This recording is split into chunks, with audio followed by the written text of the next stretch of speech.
बच्चों, आज हम एक नई शुरुआत कर रहे हैं। कोरोना के इस बीमारी के दौर में बहुत समय से आपसे जुड़ाव रहा, लेकिन उस तरह से नहीं रहा जैसे कि हर साल होता है। मैं आपसे वीडियो के माध्यम से जुड़ना चाहता हूं। मैं सबसे पहले आज एक केमिस्ट्री का लेसन, जो आपका सेकंड लेसन है, सॉल्यूशन, वो आपसे डिस्कस करूंगा और उसको अपन पढ़ेंगे। इस कोरोना महामारी के कारण राजस्थान बोर्ड में इस लेसन का कुछ पार्ट हटा दिया गया। तो पहले हम वो पार्ट देखेंगे जो हमको पढ़ना है, और फिर वो पार्ट थोड़ा सा संक्षेप में कि इसको हमको हटा दिया गया है बुक में से। तो मैं यहां आपको पहले पूरा सिलेबस जो इस चैप्टर में हमको पढ़ना है वो यहां लिख रहा हूं। आप नोट कर सकते हैं या देख सकते हैं।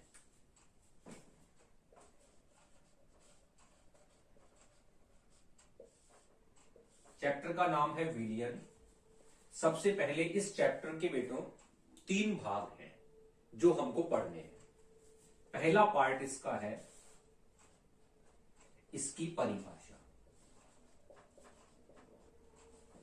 परिभाषा मतलब विलियन क्या होता है, विलियन से आप क्या समझते हैं, सिंपल उदाहरण। दूसरा भाग इसके प्रकार, विलियन में कौन कौन से पार्ट होते हैं, ये कितने प्रकार का होता है, ये हम इसमें देखेंगे। और तीसरी चीज इसमें है सांद्रता।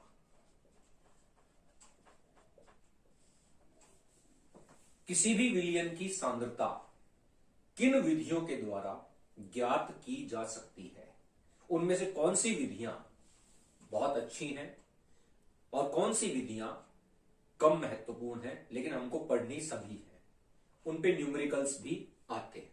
तो ये इसका पार्ट ए। पार्ट बी, इस पार्ट में हमको आदर्श और अनादर्श विलियन, मुख्य रूप से 2 प्रकार के विलियन हैं, आदर्श एवं अनादर्श विलियन, ये पढ़ने हैं। अब ये विलियन किस आधार पर हैं, तो उसके लिए एक नियम दिया गया था। वह नियम था राउल्ट का नियम।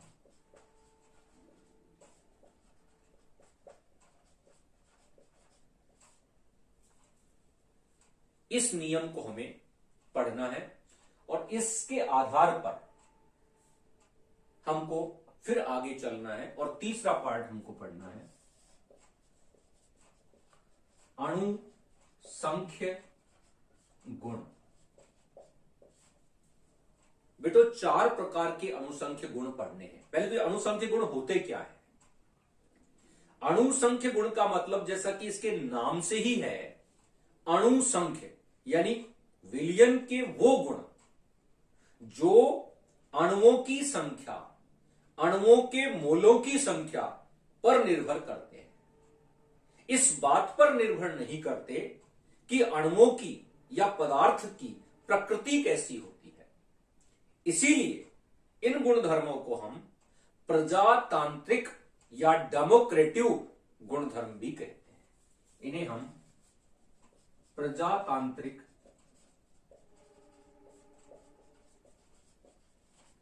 क्योंकि प्रजातंत्र में भी संख्या का ही खेल है, वहां प्रकृति पे डिपेंड नहीं करता। प्रजातंत्र किस पार्टी के कितने नंबर है, इसी पर निर्भर करेगा किसकी सरकार होगी, यानी प्रजातांत्रिक गुण।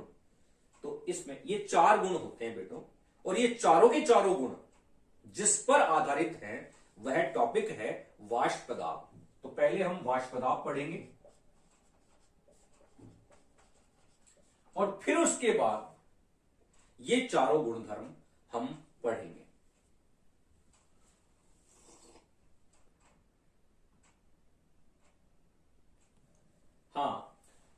अनुसंख्य गुण जो हैं वो 4 प्रकार के हैं। पहला है आपेक्षिक वाष्प दाब अवनमन, दूसरा है क्वथनांक उन्नयन, तीसरा है हिमांक अवनमन और चौथा है परासरण दाब। बेटों, ये चारों अनुसंख्य गुण जिस पर आधारित है वह होता है वाष्प दाब। अब वाष्प दाब क्या है हम इसको समझते हैं थोड़ा सा संक्षेप में, फिर आगे हम इसको डेप्थ में करेंगे। एक मान लीजिए आपने बंद पात्र लिया, एक क्लोज्ड कंटेनर लिया और उसमें कोई द्रव पदार्थ एक निश्चित तापमान पर आपने ले लिया। तो जैसा कि आप जानते हैं कि तापमान तो कमरे का ताप है, लेकिन कमरे के ताप पर भी अणुओं में गतिज ऊर्जा होती है, और जो द्रव की सतह के अणु हैं उनकी ऊर्जा उनके बीच टक्करों के माध्यम से वो अपनी ऊर्जा खोते हैं और वो वाष्प अवस्था में परिवर्तित हो जाते हैं। समय गुजरता रहता है, जैसे जैसे वाष्प बनती जाती है वाष्प अणुओं की संख्या भी बढ़ती जाती है। तो एक तरफ तो द्रव के अणु वाष्प में बदलते जाते हैं और उसी प्रकार दूसरी ओर जैसे जैसे वाष्प के अणुओं की संख्या बढ़ रही है वे भी आपस में संघटित करते हैं और अपनी ऊर्जा खोकर संघनित होकर वो द्रव में बदलते रहते हैं। इस प्रकार आप देख रहे हैं कि दो क्रियाएं समान रूप से निरंतर चलती जा रही हैं, वाष्पन और संघनन। एक समय ऐसा आता है जब इन दोनों क्रियाओं का वेग समान हो जाता है। यह अवस्था क्या कहलाती है आप जानते हैं, 11th में पढ़ा है, साम्य अवस्था। इसको हम कहते हैं साम्यावस्था। इस साम्यावस्था पर अब मैं परिभाषित कर रहा हूं, देखिएगा वाष्पदाब को मैं परिभाषित कर रहा हूं और ये इंपॉर्टेंट है क्योंकि वाष्पदाब से ही ये सारे गुण फिर हम आगे निकालेंगे। तो देखिए, साम्य अवस्था पर किसी द्रव की वाष्प द्वारा उसी द्रव की सतह पर लगाया जाने वाला दाब वाष्प दाब कहलाता है। मैं वापस रिपीट कर रहा हूं, दिए गए तापमान पर किसी द्रव की वाष्प द्वारा उस द्रव की सतह पर लगाया जाने वाला दाब वाष्प दाब कहलाता है। यह वाष्प दाब का कंसेप्ट है। अब आप आइए आपेक्षिक वाष्प दाब अवनमन। अवनमन का मतलब कम होना। अब आपेक्षिक वाष्प दाब अवनमन का क्या मतलब है बेटों, कि जब हम किसी विलायक में कोई ऐसा विलेय घोलते हैं जो अवाष्पशील है, उसमें घुलता नहीं है, तो उसका वाष्प दाब बढ़ता है या घटता है, ये अब देखिए यहां पर।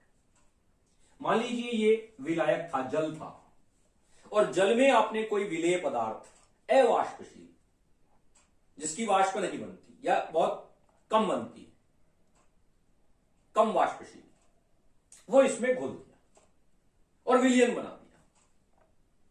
तो उस स्थिति में दिए गए समय में जो द्रव के अणु वाष्प में बदलेंगे उनकी मात्रा कम होगी। क्यों होगी? क्योंकि पहले तो यहां केवल जल के अणु थे, अब जल अणुओं के बीच बीच में अवाष्पशील विलेय के अणु आ जाएंगे। तो जितने जल के अणु पहले वाष्प में बदल रहे थे उतने अवेलेबल ही नहीं है सतह पर, क्योंकि ये तो एक सतही गुण है, सतह के अणु ही वाष्प बदलेंगे। तो जब ये वाष्प में बदलेंगे नहीं तो वाष्प दाब का मान भी कम होगा। यानी हम इसको कंक्लूड कर सकते हैं, हम इसको संक्षेप में कह सकते हैं कि किसी विलयन का वाष्प दाब सदैव शुद्ध विलायक के वाष्प दाब से कम होता है। इसी को हम आपेक्षिक वाष्प दाब अवनमन कहते हैं, जिसका सूत्र हम बाद में निकालेंगे। दूसरा है क्वथनांक उन्नयन। क्वथनांक की प्रॉपर्टी भी वाष्प दाब पर निर्भर है। क्वथनांक को अगर हम परिभाषित करें तो बोलचाल की भाषा में आप यूं कह देते हैं कि कोई पदार्थ या कोई द्रव जिस ताप पर उबलता है उसे हम क्वथनांक कहते हैं। पर क्या आपने कभी सोचा कि ये क्यों उबलता है, इसका क्या कारण है? तो इसका कारण है बेटो वाष्प दाब। जब हम किसी द्रव को गर्म करते हैं तो उसके अणु दूर दूर हटते हैं गति के कारण, और वो वाष्प में बदलने लगते हैं, और उसके कारण वाष्प दाब उसकी सतह पर आरोपित होता है। जब इस वाष्प दाब का मान, ये जो वाष्प बन रही है इस दाब का मान ऊपर से जो वायुमंडलीय दाब लग रहा है उसके बराबर हो जाता है, उस तापमान पर कोई द्रव उबलना प्रारंभ करता है। उस तापमान को हम क्वथनांक कहते हैं। वापस सुन लीजिए, वह ताप जिस पर किसी द्रव का वाष्प दाब वायुमंडलीय दाब के बराबर हो जाता है, उस तापमान को हम क्वथनांक कहते हैं। अब वही दो बातें आई कि एक तरफ तो आपने विलयन ले लिया और एक तरफ आपने विलायक ले लिया, तो किसका क्वथनांक ज्यादा होगा या कम होगा? तो वही बात यहां आई कि विलायक का तो वाष्प दाब ज्यादा होता है और विलयन का वाष्प दाब कम होता है। तो विलयन का जो वाष्प दाब है वो कम है, इसलिए उसको वायुमंडलीय दाब के बराबर लाने के लिए ज्यादा गर्म करना पड़ेगा, विलायक को कम गर्म करना पड़ेगा। इसलिए विलयन का जो क्वथनांक होगा वो सदैव विलायक के क्वथनांक से ज्यादा होगा। इसे हम कहेंगे क्वथनांक उन्नयन। तीसरा गुण है बेटों हिमांक अवनमन, डिप्रेशन ऑफ फ्रीजिंग पॉइंट। अब हिमांक क्या है, सबसे पहले ये देखें तो हिमांक बेटों, जैसे हमने आपेक्षिक वाष्प दाब देखा, जैसे हमने क्वथनांक देखा, वैसे ही हिमांक भी वाष्प दाब पर निर्भर है। तो किसी द्रव के लिए वह तापमान जिस पर उसकी द्रव एवं ठोस दोनों प्रावस्थाएं साम्य अवस्था में होती हैं, उनके वाष्प दाब नियत हो जाते हैं, वह तापमान कहलाता है हिमांक। और किसी, अब फिर वही देखेंगे हम, विलायक का हिमांक और विलयन का हिमांक, किसका हिमांक ज्यादा या कम होगा? तो बेटों हिमांक में हम करते क्या है, किसी द्रव पदार्थ को हिमीकरण मतलब उसका जमना, यानी उसके अणुओं का निकट आना। विलयन के अणु तो पहले ही निकट हैं, उनमें आकर्षण बल पहले से ही ज्यादा है, तो उनको ठोस बनने में तापमान को कम गिराना पड़ेगा। जबकि विलायक के अणु, शुद्ध विलायक के अणु, उनके बीच आकर्षण कम है, उनको जमाने के लिए, उनके जमने के लिए तापमान को ज्यादा कम करना पड़ेगा। इसलिए आप ये कह सकते हैं कि विलयन का हिमांक सदैव विलायक के हिमांक से कम होता है। इसे हिमांक अवनमन कहेंगे। और लास्ट पॉइंट है परासरण दाब। बेटो ये बायोलॉजी का एक काफी इंटरेस्टिंग टॉपिक है, आप कई सालों से इसको पढ़ते आ रहे हो। परासरण दाब बहुत ही महत्वपूर्ण क्रिया है। देखो मैं इसको बिल्कुल आपको ब्रीफ करता हूं, बिल्कुल सिंपल तरीके से इसको समझाता हूं।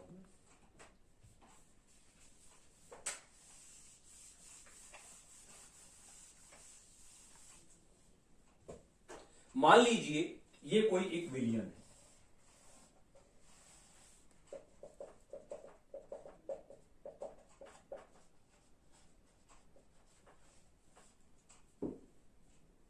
ये कोई एक झिल्ली है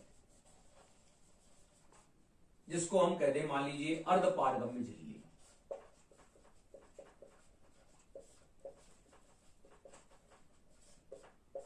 गॉल ब्लैडर की झिल्ली या कृत्रिम अर्धपारगम्य झिल्ली है जिसमें कोई पदार्थ भरा है, लेकिन यह पदार्थ सांद्र है, यह सांद्र विलयन है।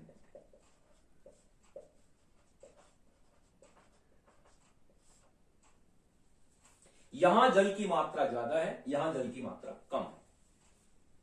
तो एक सीधी सी क्रिया हो रही है कि जहां जल अधिक मात्रा में है वहां से कम मात्रा की ओर स्वतः ही प्रवाहित होता है। कोई भी पदार्थ अपनी उच्च सांद्रता से निम्न सांद्रता की ओर सदैव स्वतः ही प्रवाहित होता है, इसी को विसरण कहते हैं। जब यह अर्धपारगम्य झिल्ली के पार होकर जाता है तो इसको हम परासरण कहते हैं। तो परासरण की क्रिया के कारण मान लीजिए कि जल जो है, परासरण की क्रिया में केवल विलायक का ही गमन होता है, विलेय का गमन नहीं होता। यानी जल अगर विलायक है तो जल का गमन होगा सांद्र विलयन की तरफ। तो जल मान लीजिए अंदर जा रहा है, ये जल के अणु अंदर जब जा रहे हैं तो उस अर्धपारगम्य झिल्ली के अंदर उसकी भित्ति पर एक दाब उत्पन्न होता है जिसे हम द्रव स्थैतिक दाब कहते हैं।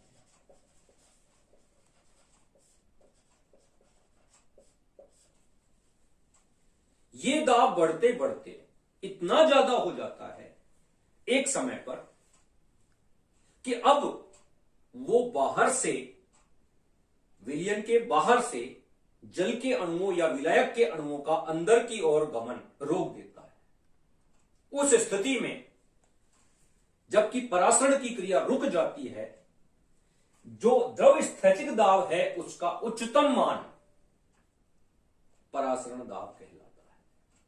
तो मैं रिपीट कर रहा हूं, परासरण दाब क्या है?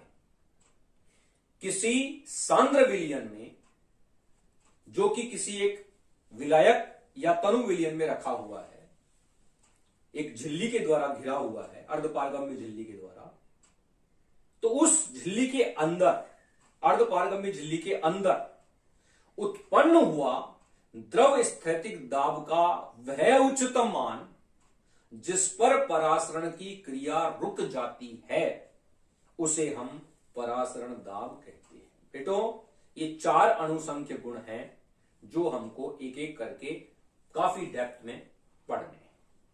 ये इसका तीसरा पार्ट था। अब 2 पार्ट इसमें से हटाए गए, वो भी एक बार आप देख लीजिए कौन कौन से पार्ट इसमें से हटाए गए।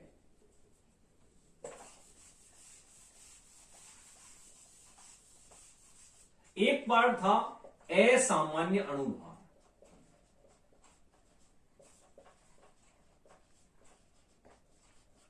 और दूसरा है हेनरी का नियम।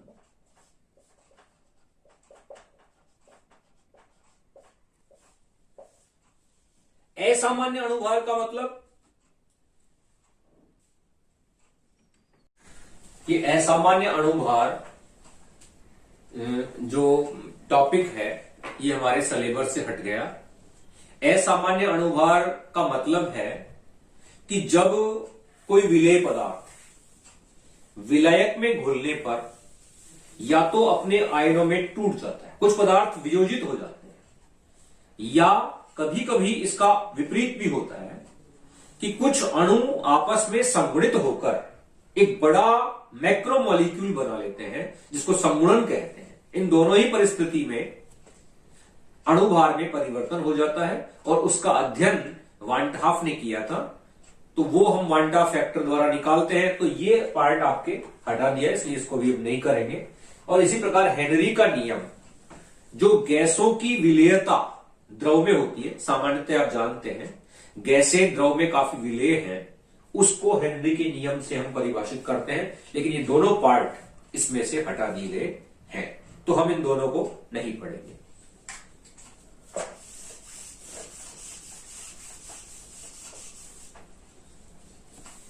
अब मैं विलयन की परिभाषा से शुरू से इसका कंटेंट स्टार्ट कर रहा हूं, वो आप नोट भी करें और समझे भी।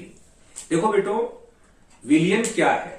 सबसे पहले इसको देखिए जब हम दो या दो से अधिक घटकों को, दो या दो से अधिक पदार्थों को मिक्स करते हैं और मिक्स करके एक समांगी रूप बन जाता है। लेकिन यह ध्यान रखने की बात है कि इनका जो मिश्रण है वो इनकी बदलती हुई मात्राओं में होना चाहिए, इनका संगठन अलग अलग होना चाहिए, इनकी प्रतिशत मात्रा अलग अलग होनी चाहिए। यानी विलयन को आप परिभाषित करें तो इस प्रकार दे सकते हैं कि दो या दो से अधिक घटकों का, दो या दो से अधिक घटक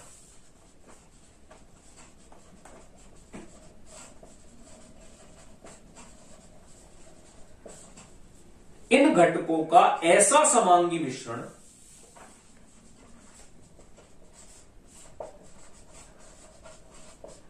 जिसमें इन घटकों की मात्रा या संगठन अलग अलग हो, एक समान नहीं हो। यानी 50-50% हम दोनों को मिला दें, ऐसा नहीं होगा। एक पदार्थ कम मात्रा में होगा और एक पदार्थ अधिक मात्रा में होगा। यानी इनका जो प्रतिशत संगठन होगा वो भिन्न भिन्न होना चाहिए। ऐसे समांगी मिश्रण को हम विलयन कहते हैं। अब विलयन में दो भी घटक हो सकते हैं, तीन भी घटक हो सकते हैं, चार भी घटक हो सकते हैं, ज्यादा भी हो सकते हैं। दो घटकों वाले विलयन का हम सामान्यतः अध्ययन करते हैं द्विअंगी विलयन या बाइनरी सॉल्यूशन इसको कहते हैं। तीन घटकों वाले को त्रिअंगी या ट्राइनरी, चार घटकों वाले को चतुष्अंगी या क्वाटरनरी सॉल्यूशन हम कहते हैं। लेकिन इस चैप्टर में हम द्विअंगी विलयन पढ़ेंगे। अब द्विअंगी यानी दो घटक, अब उसमें से एक घटक माइनर होगा और एक घटक मेजर होगा। जो माइनर घटक कम मात्रा में होगा उसको हम विलेय कहेंगे। माइनर कंपोनेंट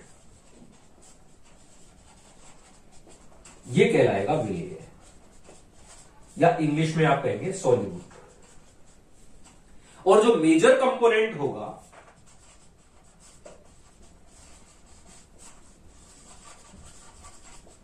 जो मुख्य घटक होगा, अधिक मात्रा में होगा, वो कहलाएगा सॉल्वेंट या विलायक। इस प्रकार विलेय और विलायक मिलकर एक द्विअंगी विलयन का निर्माण करते हैं। तो ये हमारा विलयन के बारे में संक्षेप में एक आइडिया आपको हो गया। अब ये आपका जो विलयन है इनको हम वर्गीकृत कर सकते हैं। जैसे एक तो हम ये जानते हैं विलायक के रूप में हम अधिकांश क्रियाओं में और प्रयोग में भी जल को ही लेते हैं। तो वो विलयन जिनमें जल विलायक होता है उन्हें एक्वस सॉल्यूशन या जलीय विलयन कहते हैं।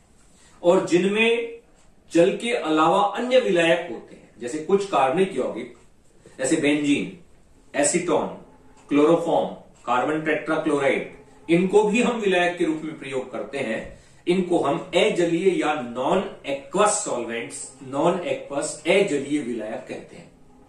अब बेटो हम विलयन का एक थोड़ा सा ब्रीफ आइडिया लेंगे जिसमें विलेय और विलायक, क्योंकि आप जानते हैं पदार्थ की मुख्य रूप से तीन अवस्थाएं होती हैं। वैसे दो और अवस्थाएं आपने 11 में पढ़ी हैं जिनको न्यूली इन्वेस्टिगेट किया गया है, लेकिन हमारा यहां रिलेशन इन तीन अवस्थाओं से ठोस, द्रव और गैस। तो विलेय और विलायक की प्रकृति ठोस या द्रव या गैस है। इस आधार पर 9 प्रकार के हम यहां विलयन डिस्कस कर रहे हैं। इसका ब्रीफ आइडिया आपको होना चाहिए। क्वेश्चन आ भी जाता है और नहीं भी आए, लेकिन आपको मालूम होना चाहिए। जैसे अब ये विलयन का प्रकार, क्योंकि मेजर घटक विलायक है, तो विलायक अगर ठोस होगा तो विलयन भी ठोस कहलाएगा, विलायक अगर द्रव होगा तो विलयन भी द्रव कहलाएगा, और विलायक अगर गैस होगा तो विलयन भी गैसीय विलयन कहलाएगा। अब इस आधार पर देखिए, आप देखते जाइए। जैसे मैंने यहां विलायक द्रव लिया, 3 स्तर लिया, और विलेय लिया, एक बार ठोस, एक बार द्रव, एक बार गैस। यानी ठोस पदार्थ द्रव विलायक में घुला है। एक कॉमन सा उदाहरण हम ले, आपने शर्करा को, सुक्रोज को जो कॉमन शुगर है, सुक्रोज होती है, उसको जल में, वाटर में घोला और एक विलयन बनाया, तो यह विलयन इसका उदाहरण है। इसी प्रकार द्रव द्रव में घुलनशील हो, दो ऐसे द्रव जो आपस में मिश्रणीय है, आपस में घुल जाते हैं, ऐसे द्रवों का मिश्रण इसका उदाहरण हो जाएगा। जैसे अल्कोहल को आप जल में घोल लीजिए। तीसरा है गैस द्रव में घुली हुई है, इसके भी बहुत उदाहरण मिलते हैं। जैसे ऑक्सीजन पानी में घुली होती है, जैसे कार्बन डाइऑक्साइड, एक बहुत ही इंटरेस्टिंग उदाहरण है जो आप दैनिक जीवन में बहुत मजे ले लेके इसका प्रयोग करते हैं। कहीं भी आप किसी प्रोग्राम में जाते हैं तो और कुछ हो या ना हो, ये चीज जरूर मिल जाती है। जो पेय पदार्थ होते हैं, जो कोल्ड ड्रिंक्स होती हैं, उन सब में एक ही चीज है, अलग अलग नहीं है, ब्रांड अलग अलग है, एसेंस अलग अलग है एक ही चीज, रॉ मटेरियल, वह है कार्बन डाइऑक्साइड, जिसको प्रेशराइज करके जल में घोल देते हैं और उसमें एसेंस मिला देते हैं और उसको हम पीते हैं। तो यहां कार्बन डाइऑक्साइड गैस जल में घुली होती है। तो आप सोच लीजिए कि ये नुकसानदायक है कि फायदेमंद है। दूसरा है, अब हमने क्या किया, इसको हमने दूसरा विलयन हमने लिया। ये विलयन एक्चुअली ये द्रव विलयन होगा और ये गैसी, ये आपका क्योंकि विलायक गैस है इसलिए गैसीय विलयन होगा, और ये विलायक ठोस है इसलिए ये ठोस विलयन होगा। ये इसको रेक्टिफाई कर लें, क्योंकि विलायक मेजर कंपोनेंट है विलयन का, उसके आधार पर ही यहां विलयन का प्रकार होगा। तो हम यहां द्रव विलायक ले रहे हैं तो द्रव विलयन होगा, गैस विलायक लेंगे तो गैसीय विलयन होगा, ठोस विलायक लेंगे तो ठोस का विलयन होगा। तो ठोस गैस में घुला है, तो इसका उदाहरण हम देखें। आप जानते हैं ऊर्ध्वपातन। ऊर्ध्वपातन एक क्रिया है जहां ठोस को गर्म करने पर वो सीधा वाष्पित होता है, द्रव में नहीं बदलता। जैसे आप कपूर या नौसादर को गर्म करते हैं, अमोनियम क्लोराइड को, तो सीधे उसकी वाष्प बनती है बिना द्रवित हुए। तो ये दोनों आपस में किसका उदाहरण होंगे? ठोस गैस में घुला है या डस्ट पार्टिकल्स इन एयर। दूसरा है द्रव गैस में घुला है। ये आप जानते ही हैं, हमारी वायु में जल उपस्थित होता है, जल वाष्प के रूप में।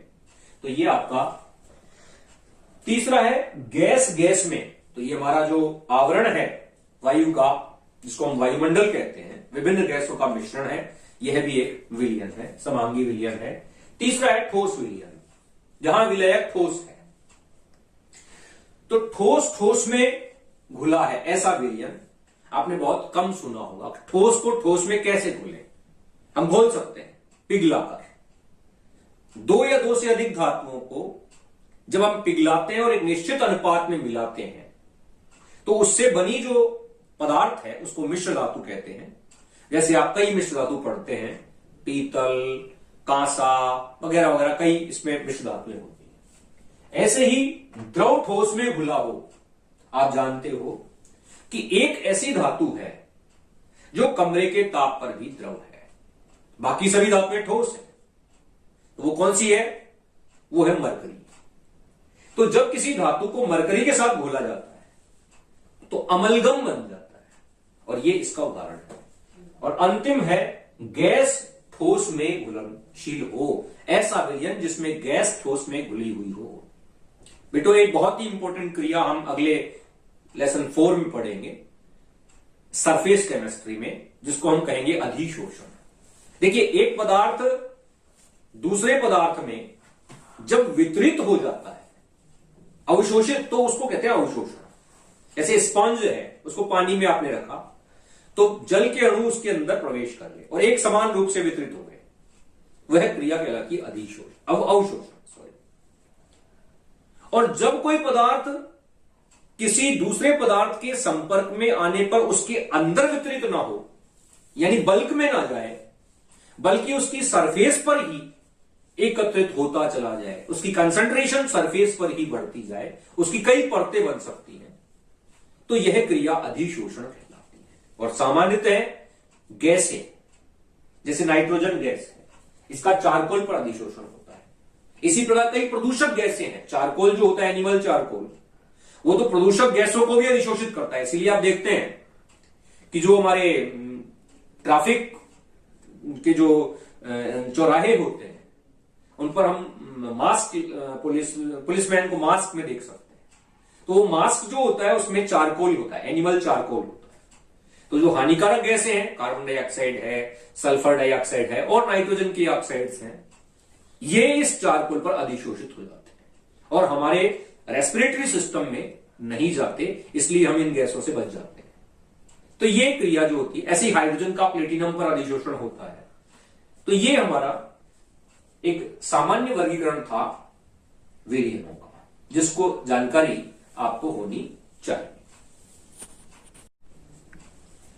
अब तीसरा, इस पार्ट ए, जो इस लेसन का पार्ट ए था, हमने देख लिया कि विलयन क्या है, विलयन कितने प्रकार के होते हैं, इसके बारे में भी हमने देखा।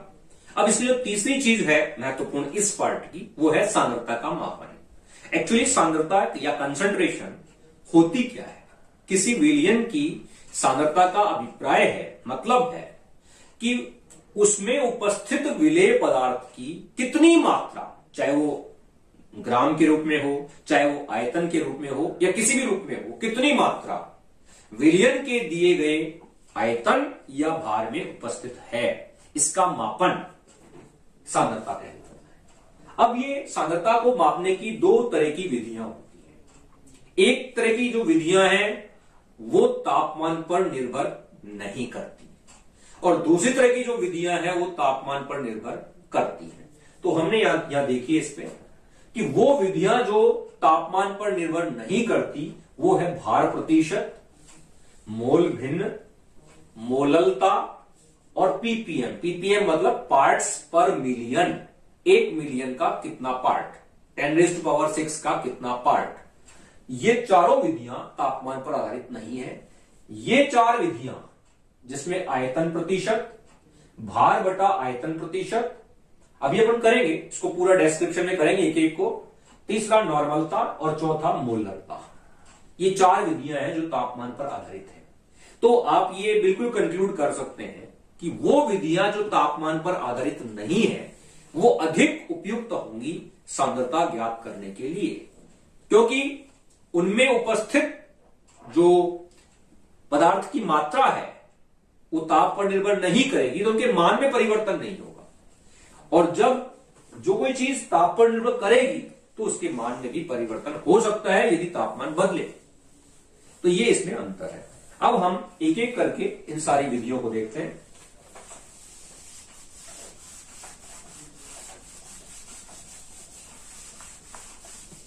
सबसे पहला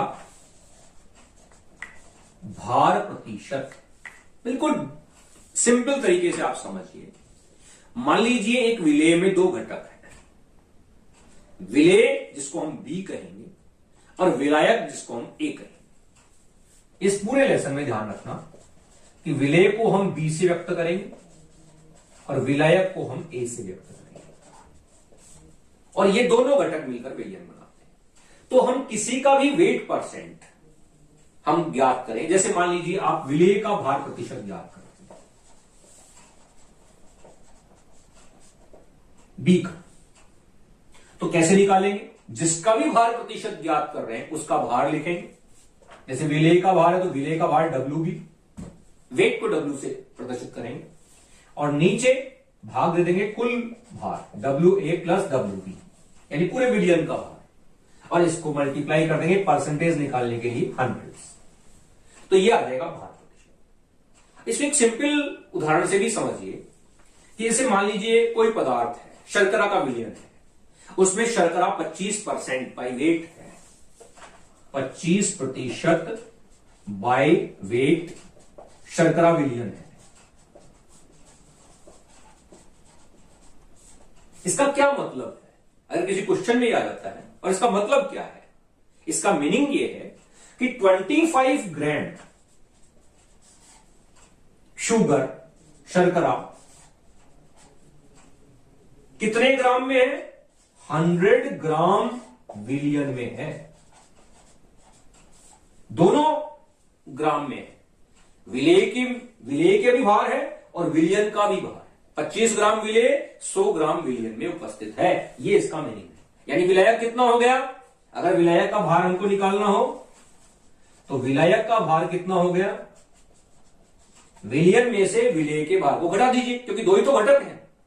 तो 100 माइनस 25 यानी 75 ग्राम विलायक हो गया। तो ये इसका मीनिंग है। तो ये सिंपल विधि है जिससे हम सांद्रता को या विलेय की मात्रा को ज्ञात कर सकते हैं। अब दूसरी विधि देखिए, आयतन प्रतिशत।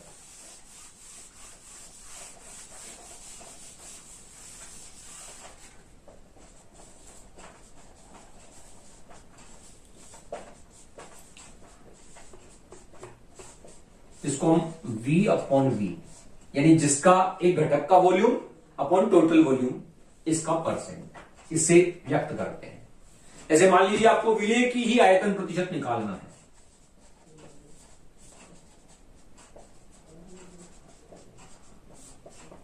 तो जिसका भी आयतन प्रतिशत निकालना है ऊपर उसका आयतन आ जाएगा, विलेय का तो V भी आ जाएगा, और नीचे आ जाएगा अपॉन कुल आयतन यानी VA प्लस VB। और चूंकि प्रतिशत निकालना है इसलिए 100 से हम इसको मल्टीप्लाई कर देंगे, ये आपका आयतन प्रतिशत आ जाएगा।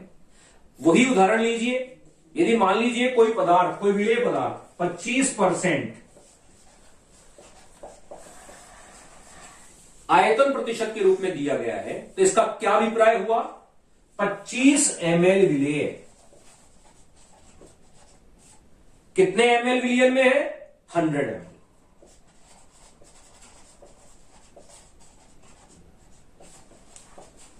यानी विलायक कितना हो गया, 75 ml, वही पहले की तरह।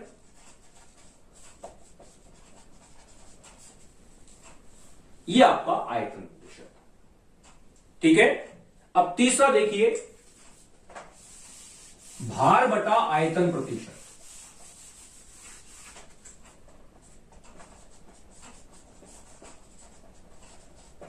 यानी W अपॉन V।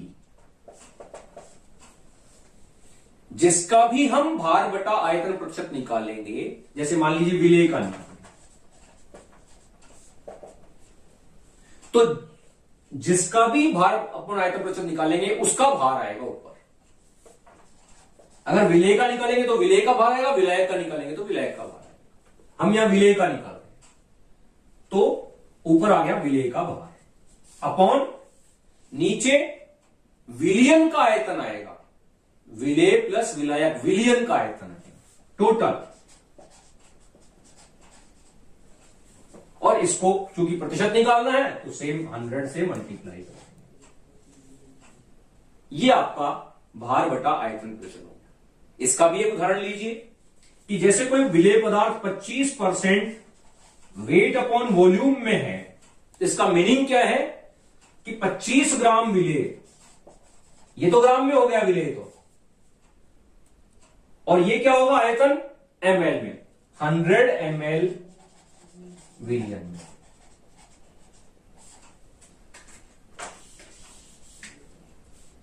अब अगर हमको विलायक का भार निकालना होगा या आयतन निकालना होगा तो इसको डेंसिटी हमको देगा।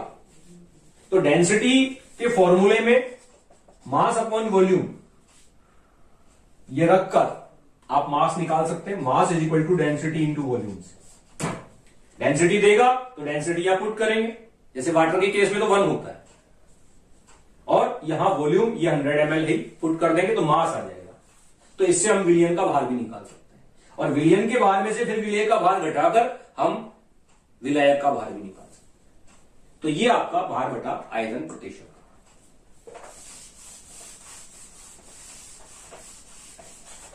चौथा है पीपीएम, पार्ट पर मिलियन। मिलियन कितना होता है, 10⁶। अब फोर्थ है पीपीएम द्वारा सांद्रता का मापन। देखो बेटो, जैसे नाम आपको लग रहा है पीपी, पार्ट्स पर मिलियन, जब विलेय की मात्रा बहुत पिकोमीटर्स या माइक्रोमीटर्स बहुत सूक्ष्म होती है, जैसे पानी को क्लीन करने के लिए क्लोरीन गैस उसमें छोड़ी जाती है तो बहुत सूक्ष्म मात्रा में, ऐसे ही जैसे वाटर की हार्डनेस निकालनी है तो बहुत सूक्ष्म होती है, ऐसे ही प्रदूषक जो तत्व होते हैं वायुमंडल में, इनकी मात्रा पीपीएम में होती है, बहुत सूक्ष्म, तो वहां हम इसका प्रयोग करते हैं। तो इसको निकालने के लिए, जैसे मान लीजिए पीपीएम में विलेय की मात्रा निकालें, तो कैसे निकालेंगे? ऊपर वही विलेय का भार, नीचे वही कुल भार, विलेय प्लस विलायक का भार, और इसको हम मल्टीप्लाई कर देंगे 10⁶ से, क्योंकि प्रतिशत में तो 100 से मल्टीप्लाई करते हैं, यहां हम मिलियन में से निकाल रहे हैं, तो इसको 10⁶ से मल्टीप्लाई कर देंगे। तो इस प्रकार हम पीपीएम में जो सिंपल आपका जो जैसे क्लोरीन, इसके एग्जाम्पल हम लिख सकते हैं, क्लोरीन इन वाटर या हार्डनेस ऑफ वाटर, जल की कठोरता, या वायु में प्रदूषकों की मात्रा। प्रदूषक जैसे कौन? लेड हो सकता है, आर्सेनिक हो सकता है, इनकी मात्रा सूक्ष्म होती है, तो इनको हम इस पीपीएम से ज्ञात कर लेते हैं। अगला जो पांचवा आपका सांद्रता ज्ञात करने का तरीका है,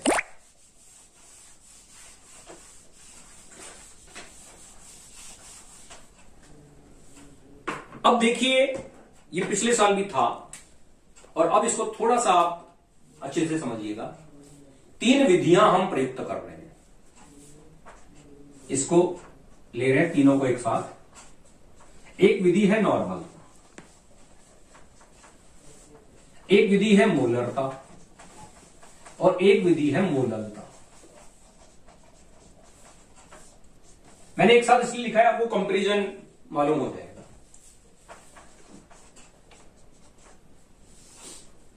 देखो, नॉर्मलता का सिंपल मीनिंग, विलियन के 1 लीटर आयतन में